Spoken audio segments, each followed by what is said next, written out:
మొట్టమొదటిసారిగా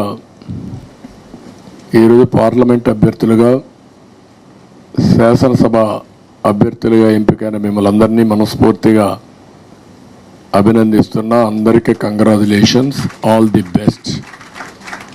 రేపు జరిగే ఎన్నికల్లో మీరందరూ మళ్ళీ ఇదే నెంబర్తో ఇప్పుడు ఎన్నైతే బీ ఫామ్స్ ఇచ్చానో అంతమంది గెలిచి అసెంబ్లీకి పార్లమెంట్కి రావాలని మనస్ఫూర్తిగా ఆకాంక్షిస్తున్నా.